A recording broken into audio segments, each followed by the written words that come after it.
എന്താന്ന് മനസ്സിലായില്ലേ? പുട്ട്. എന്റെ തങ്ക, ഇതും ഉപ്പുമായിട്ട് എന്താണ് വ്യത്യാസം? ഇങ്ങനെ പുട്ടെന്ന് പറഞ്ഞാൽ ഇങ്ങനെ പൊടിച്ച് ഇങ്ങനെ മാവാക്കി കൊണ്ടുവന്നാൽ പിന്നെ ഇത് പുട്ടാവോ? ഇതിപ്പോ ഉപ്പുമാവും രണ്ടും ഒരുപോലെ തന്നെയാണ്. ഇത് കുഴച്ച് കഴിക്കാനുള്ളല്ലേ? ഈ പുട്ടെന്ന് പറഞ്ഞ സംഭവത്തിന് ഒരു സങ്കല്പമുണ്ട്.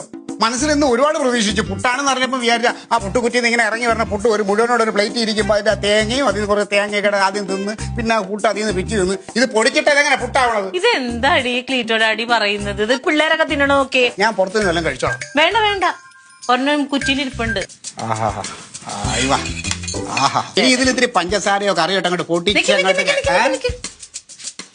ഈ പുട്ട് ഒരു കഷ്ണം പോലും പൊടിക്കാതെ ഇത് ഇതുപോലെ നിങ്ങൾ എടുത്ത് തിന്നണം. അല്ല, നിങ്ങക്ക് പുട്ട് പൊടിയാൻ പാടില്ലല്ലോ. കഴിച്ചോ. നമ്മള് പൊടിച്ചാണല്ലോ പുട്ട് കഴിക്കാൻ. ഞങ്ങളൊക്കെ പൊടിച്ചാണ് പുട്ട് കഴിക്കുന്നത്. പക്ഷെ ക്ലീറ്റോ പൊടിച്ച് കഴിക്കണ്ട. ഇതിന്ന് ഒരു കഷ്ണം എങ്ങാനും പൊടിഞ്ഞിട്ടുണ്ടെങ്കിൽ കഴിച്ചോ കഴിച്ചോ. എനിക്ക് നല്ല വിറഞ്ഞിരിക്കുക. പൊടിയരുത്.